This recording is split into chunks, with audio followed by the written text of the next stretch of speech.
Detective Warren Pruitt stood in the witness box like a man accustomed to being believed. He adjusted his tie, cleared his throat, and told the jury that Naomi Calloway had been carrying enough fentanyl to kill half the block. He said it slowly, like a man laying bricks, wanting every word to hold weight. Naomi sat at the defense table in a plain gray blazer, hands folded, face unreadable. Her attorney, a soft-spoken woman named Renee Ape, hadn't objected once. The prosecutor kept glancing at Naomi like he expected her to break. She didn't. She watched Pruitt the way a person watches whether they've already checked the forecast for. When Pruitt described finding the drugs in plain view inside her nursing bag, Naomi leaned toward her attorney and whispered 4 words. Ape nodded once and wrote something in her legal pad. A juror in the second row frowned. Naomi's calm didn't match the charge against her. Innocent people usually looked terrified in this room. Guilty people usually looked defiant. Naomi looked like a woman waiting for a bus she already knew was coming. Ms. Calloway didn't just possess narcotics, Pruitt told the jury. She used her hospice badge to move them through this city untouched. Naomi's eyes didn't leave him. When he finished, she finally spoke, quiet enough that only the front row heard it. "Keep going, detective. You're doing better than I expected." The judge asked her to repeat herself for the record. She declined, and her attorney didn't press her to. Pruitt's jaw tightened for half a second, so brief the jury missed it. Naomi didn't. Why wasn't she afraid? Why was she letting him keep talking? What did her attorney know that the prosecutor didn't? Somewhere in the back row, a man in an unremarkable brown coat had been writing in a notebook since the trial began, and no one in that courtroom knew his name yet. Warren Pruitt had a philosophy he repeated to junior officers over coffee, the kind of line that sounded wise until you looked closely at it. "The paperwork catches up to the truth eventually," he liked to say. "My job is just to get there first." 19 years in Millbrook had taught him that confidence read as credibility, and credibility was worth more in a courtroom than any single piece of evidence. His uncle sat on the city council and had quietly shielded 2 prior misconduct complaints from ever reaching a formal hearing, a fact Pruitt rarely mentioned but always relied on. What almost no one knew was that Pruitt had a private fear driving him harder than any of his public certainty suggested. His arrest numbers had started slipping the previous year, and a departmental review of unit productivity was scheduled for the following spring. A high-profile fentanyl bust, especially one that made the local news, would have quieted that review completely. Naomi Calloway, a hospice nurse with a spotless record and no political connections, had looked to him like the easiest possible target to build one. But to understand why Naomi wanted Warren Pruitt to keep talking, we have to go back 4 months to the night he chose the wrong woman. If you're watching this from somewhere you've never told anyone about your own brush with the system, drop your city in the comments below. Subscribe if you want to see exactly how far a lie can travel before it collapses under its own weight. Millbrook, Ohio, wasn't a big city, but it had a narcotics unit with a reputation. Pruitt had built that reputation over 19 years, and people in Millbrook believed what he told them, because he had never given them a reason not to. Naomi Calloway worked nights as a hospice nurse, driving a 14-year-old sedan between the homes of dying patients who needed someone gentle at 3 in the morning. She carried a medical case with medications logged to the milligram, because a mistake in her line of work could kill someone. Most mornings before her shift, Naomi sat at her mother's kitchen table and helped Elijah with his multiplication tables before the school bus came. A small, ordinary ritual that had nothing to do with the investigation and everything to do with who she actually was. He liked to test her back, asking questions he already knew the answers to just to hear her get them right. What almost nobody in Millbrook knew was that Naomi hadn't taken this job by accident. 11 months earlier, she'd been recruited by the Department of Justice's Civil Rights Division after a pattern of complaints surfaced against Millbrook's narcotics unit, complaints that kept disappearing before they reached a courtroom. Her cover was real in every way that mattered. She was licensed, she was good at her job, and her patients trusted her. But underneath the scrubs and the hospice badge, she was building a case against a unit that had spent years planting evidence on people the department assumed nobody would fight for. On the night everything changed, Naomi had just left the home of a patient named Mr. Delacroix, an 81-year-old widower whose morphine needed adjusting before dawn. Pruitt's unit pulled her over 4 blocks from the house, citing a taillight that worked perfectly fine. She'd been stopped like this twice before during her investigation. Both times nothing had happened. This time was different. While one officer kept her at the driver's window, Pruitt walked to her trunk and opened her medical case without asking, claiming he smelled something suspicious. When he pulled out a sealed vial, it wasn't one of hers. It hadn't been in that case an hour earlier when she'd checked her inventory at Mr. Delacroix's kitchen table. The street was empty except for a streetlight flickering over a closed laundromat, and Naomi remembered thinking absurdly that Mr. Delacroix's dosage chart was still sitting open on her passenger seat. She kept her hands visible on the wheel the entire time, the way she'd trained herself to during 11 months of stops that had never once gone this far.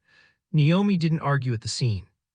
She'd been trained not to because an argument on a dash camera could be edited into something it wasn't. She asked one calm question.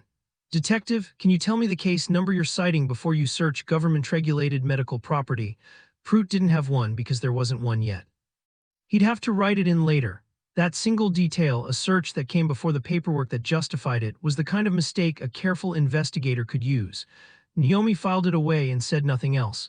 She was arrested that night on distribution charges. Her hospice employer suspended her license within 72 hours, exactly as Pruitt had likely intended. What Pruitt didn't know was that Naomi's real supervisor, a DOJ attorney named Marcus Whitfield, had been quietly building a sealed pattern or practice investigation into Millbrook's narcotics unit for the better part of a year. Naomi's arrest wasn't a disaster to that investigation. It was, in a way nobody in that courtroom yet understood exactly the kind of mistake they'd been waiting for Pruitt to make against the wrong person. At booking, an officer asked Naomi to remove her hospice ID badge along with her personal effects, sealing it inside a plastic evidence bag like it was one more piece of contraband. She spent that first night on a thin mat in a holding cell listening to a woman 2 cells down crying about a court date she'd already missed once, and Naomi said nothing about who she really was, not even when the woman asked her name. Naomi could have ended this in a single phone call. She chose not to, and that choice cost her more than any of them realized. If she revealed her identity the night of her arrest, the sealed investigation into Millbrook's narcotics unit would collapse before it reached the officers running it. Pruitt wasn't the head of the operation, only its most visible piece. Marcus Whitfield believed a sergeant named Ellis Doyle was recycling seized narcotics back into circulation, using low-level arrests like Naomi's to pad case numbers and justify departmental funding. If Naomi disappeared behind a federal badge too early, Doyle would simply shred what he needed to shred and wait them out. So Naomi stayed in a county holding cell for 6 days while her attorney, who was not what she appeared to be either, negotiated her release on bond. Her mother, Vivian Calloway, a retired schoolteacher, showed up at every hearing in her church coat, refusing to believe what the news reports said about her daughter. Naomi's 10-year-old son, Elijah, stayed with his grandmother during those 6 days, asking questions Vivian didn't know how to answer. Naomi's ex-husband used the arrest to file for full custody within the week, arguing that a mother facing federal drug charges couldn't provide a stable home. That was the cost nobody warned her about when she signed on for this assignment, not the courtroom, not the cell, but the quiet legal machinery turning against her son. She said nothing to defend herself publicly, because the moment she did, Doyle would know someone was circling him. By the time the case reached trial, Pruitt had grown confident. Nothing had touched him in 19 years, and a hospice nurse with a suspended license didn't look like a threat. He began adding details to his testimony that hadn't appeared in his original report, describing a strong odor he hadn't mentioned during the arrest and a confidential tip he'd never disclosed to the defense. Ake, Naomi's attorney, wrote every new detail down without objecting. A trial transcript doesn't forget what a witness stand does. Every embellishment Pruitt added under oath was one more thread the investigation could eventually pull. Whitfield's small team worked from a rented office 2 towns over, walls covered in a timeline built from things most people never think to preserve. A radio dispatch log here, a shift change roster there, a delivery receipt from the medical supply company Naomi's hospice used, each one meaningless alone and damning stacked together. They didn't move quickly because moving quickly was how cases like this fell apart. Doyle had a reputation for noticing when the ground shifted under him, and a single premature subpoena could send every piece of evidence into a shredder overnight. So they waited and they watched Pruitt's story grow one careless detail at a time, the way a man overbuilds a lie once he stops fearing anyone is checking it. Whitfield's team quietly subpoenaed dispatch recordings from the night of the stop, cross-referencing them against Pruitt's timeline. The recordings placed his patrol car 4 minutes later at Naomi's location than his written report claimed. They pulled evidence room access logs and found Pruitt had checked into a storage locker 2 hours before the alleged tip he claimed prompted the stop. They requested lab timestamps on the vial itself, discovering its packaging didn't match the batch numbers used by Naomi's hospice supplier at all. None of it was released yet. Whitfield wanted Pruitt fully committed to his story before showing a single card. The first piece of evidence to surface publicly was small. A defense motion revealed that the dash camera footage from Naomi's stop had a 90-second gap exactly where the search of her trunk should have appeared.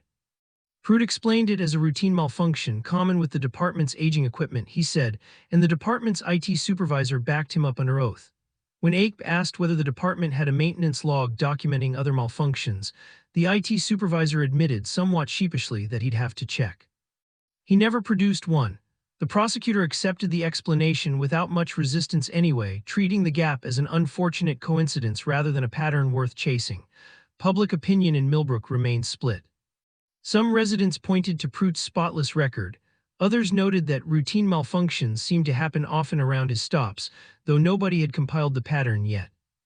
At a barbershop 2 blocks from the courthouse, a debate broke out nightly among regulars who'd known Pruitt for years and regulars who'd never trusted him at all, the kind of disagreement that used to stay friendly until this case made it personal. A local radio host ran a call-in segment asking whether Millbrook's narcotics unit deserved the benefit of the doubt, and the calls split almost evenly down the middle. Naomi never heard any of it directly, since her attorney had asked her to stay off local media and social platforms entirely during the trial. She learned about the barbershop arguments only later, secondhand from her mother. Naomi appeared to be losing ground. Her bond had been revoked once already over a paperwork error, and she'd spent 11 more days in custody before it was corrected. During that stretch, a woman named Denise Acaffer reached out to Ake's office. Denise's younger brother had been arrested by Pruitt's unit 2 years earlier on similar circumstances, evidence that appeared without a clear chain of custody, in a case that ended with him accepting a plea deal rather than risk trial. Denise had tried filing a complaint at the time.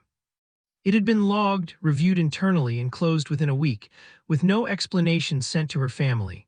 Her brother now worked 2 jobs to pay off a felony record he still insisted wasn't his. Denise agreed to testify about the pattern, but only as a character witness, since the statute of limitations had already closed on reopening her brother's case directly. Denise met with Ake's investigator in a diner booth on the edge of town, sliding a manila folder across the table that she'd kept in a shoebox for 2 years, afraid to throw it away and afraid to use it. Inside were copies of her brother's original complaint, the internal review letter that closed it, and a photograph of him at his college graduation the year before his arrest. A cap and gown he never got to wear at the ceremony because he was still processing bail paperwork that morning. Nobody ever asked him what actually happened, Denise said quietly. They asked him what he wanted to plead. Her testimony wouldn't free her brother. It would, however, plant a second data point next to Naomi's, proof that this wasn't an isolated night gone wrong. A rookie officer named Dana Ruiz had been present the night of Naomi's arrest, standing near the patrol car while Pruitt searched the trunk. Dana had seen him retrieve the vial from a compartment in his own duty bag before finding it in Naomi's case, a detail she hadn't reported because she was 11 months from her pension vesting and Pruitt was the most senior detective in her unit. Dana told herself for weeks that she'd misread the moment, that the angle had been wrong, that speaking up would end a career she'd worked hard to build. She thought about her father, a retired sanitation worker who'd driven 2 hours to watch her graduate from the academy, and how he'd introduced her to everyone at the reception as "my daughter, the officer." She avoided Ake's investigators' calls twice, letting them ring out while she sat in her patrol car telling herself she'd deal with it tomorrow. The third time the investigator mentioned Elijah's name, not as pressure, but simply describing what Naomi stood to lose. Dana sat in her car outside the precinct for 40 minutes before she finally called back. She agreed to give a sworn statement, understanding it could end her career and strain every relationship she had inside the department. She did not agree to testify publicly yet, only to put her account on record with federal investigators, a smaller and safer step that still carried real risk.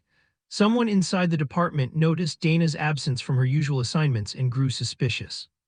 Word reached Pruitt within days that a junior officer had spoken to federal people, though no one could confirm who. Pruitt's allies moved quickly. A local blog, later traced to an account linked to Sergeant Doyle's nephew, published an anonymous claim that Naomi had a history of medication discrepancies at a previous hospice job, a claim with no supporting documentation. The story spread faster than any correction could catch it. Naomi's remaining professional references stopped returning calls. Pruitt's union representative pressured the district attorney's office to expedite the trial before more distractions, as he called them, could surface. The prosecutor, still trusting his witness, agreed to move the trial date up by 3 weeks. Someone attempted to access Vivian Calloway's home security footage remotely, a clumsy intrusion that failed but left Naomi's mother badly shaken. Around the same week, Elijah's school called Naomi to report that an unfamiliar man had asked the front office for his dismissal schedule, claiming falsely to be a family friend, before leaving without incident when the secretary asked for identification. Naomi heard about both incidents from her attorney and said nothing for a long moment, the first crack of real fear anyone had seen in her since the arrest.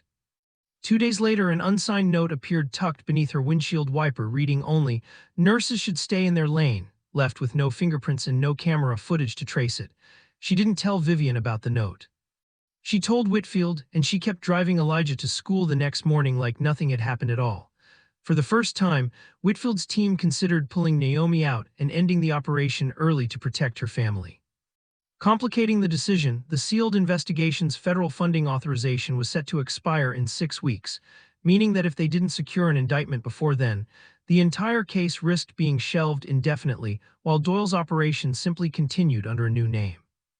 Naomi refused to pull out, telling Whitfield during a brief supervised call that she hadn't come this far to hand Doyle a clean exit with a deadline as his only obstacle.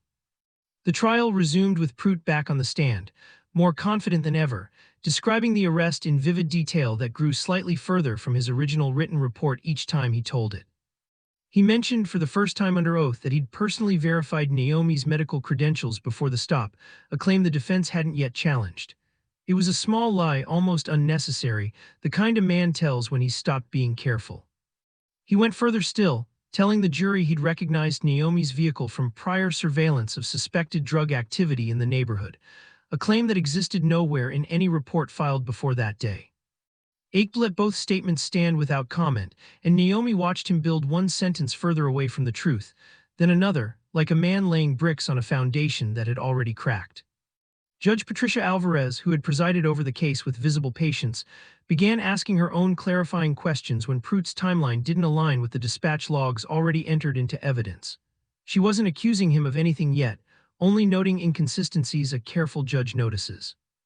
That afternoon, Ake requested a brief recess, citing a procedural matter. When the court reconvened 40 minutes later, a man in a plain gray suit sat beside Ake at the defense table, the same man who had been writing quietly in the back row since the trial began. Judge Alvarez examined a sealed order handed to her by the court clerk, read it twice, and asked both attorneys to approach the bench. When she addressed the courtroom again, her voice had changed. "This court has received a properly certified filing from the Department of Justice Civil Rights Division," she said. "I am unsealing case file number 24 CR 1187 as it pertains to these proceedings." The prosecutor stood so fast his chair scraped the floor. Pruitt, still in the witness box, looked toward Ake with the confused expression of a man realizing too late that he didn't understand the room he was standing in. The man in the plain gray suit rose from the gallery, the same one who had filled 3 notebooks in the back row without a single person in that courtroom thinking to ask his name. He identified himself for the record as Marcus Whitfield, lead counsel on a federal pattern or practice investigation into the Millbrook Police Department's narcotics unit. He stated plainly that Naomi Calloway had been operating as a federal investigator embedded within the community for the past 11 months, working under his direct supervision the entire time. A woman in the third row gasped audibly. An older man near the aisle simply put his hand over his mouth. The court clerk, a woman named Priscilla Nettles who had worked in that courthouse for 22 years, later told a colleague it was the quietest a room had ever gone in front of her, quieter than any verdict she'd ever recorded. Pruitt's own attorney turned to look at his client with an expression that suggested he was only now realizing how little he'd actually been told. Naomi didn't smile, she didn't look triumphant. She looked, for the first time since the trial began, tired in a way that had nothing to do with victory. She met Pruitt's eyes across the courtroom and said the only thing she'd say to him directly that day.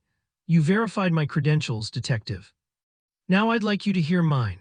The gallery didn't erupt into noise the way movies suggest it should. It went unnervingly quiet, the kind of quiet where you could hear the court reporter's keys still moving. Judge Alvarez called a recess to allow both sides to review the unsealed materials. Pruitt sat alone in the witness box for nearly a full minute before anyone told him he could step down. The evidence that followed didn't arrive all at once, and it didn't come from a single dramatic file. Whitfield's team presented dispatch recordings showing Pruitt's patrol car arriving at Naomi's stop 4 minutes after he claimed to have already begun his search. They presented evidence room access logs showing Pruitt had entered a restricted storage locker 2 hours before the alleged tip that supposedly sent him toward Naomi's route that night. They presented lab records showing the vial recovered from Naomi's case carried packaging from a batch reported missing from that same evidence locker 6 weeks earlier. Dana Ruiz's sworn statement, given weeks before under far less certainty, was read into the record, describing what she'd actually seen Pruitt do with his own duty bag. Denise Aucoffer's earlier testimony, once dismissed as a character reference, suddenly connected to a documented pattern rather than a single accusation. Individually, each piece could be explained away, and Pruitt tried. He blamed the dispatch delay on a radio malfunction, blamed the storage locker visit on unrelated department business, and called Dana's account a misunderstanding from a nervous rookie. Together, the pattern told a different story than anyone like could survive alone. Judge Alvarez allowed each exhibit to be entered slowly, one at a time, and the courtroom seemed to hold its breath a little longer with every new document projected onto the screen beside the witness box. When Whitfield's team introduced financial records showing repeated cash transfers between Sergeant Doyle and a bail bondsman with ties to 3 of Pruitt's previous arrests, Pruitt's composure finally broke. He denied everything first loudly, the kind of denial that sounds more like panic than confidence. He tried to blame Doyle entirely, claiming he'd only followed procedures his sergeant had approved. "Detective, you testified under oath that the tip came in at 11:40 p.m., Farr said, no longer bothering to soften his tone. Your own access log puts you inside that storage locker at 9:15. Which record is lying, yours or the department's?" Pruitt opened his mouth twice before answering, and both times nothing useful came out. When the prosecutor, now openly hostile to his own former witness, pressed the same question a second time, Pruitt stopped answering questions directly at all. His attorney requested a brief conference, and when the court resumed, Pruitt invoked his right against self-incrimination for the remainder of the proceedings. He did not attempt to flee. Millbrook wasn't the kind of story where the villain runs. It was the kind where he simply stops being able to talk his way forward. The consequences unfolded over the following months, unevenly, the way they tend to in real life rather than fiction.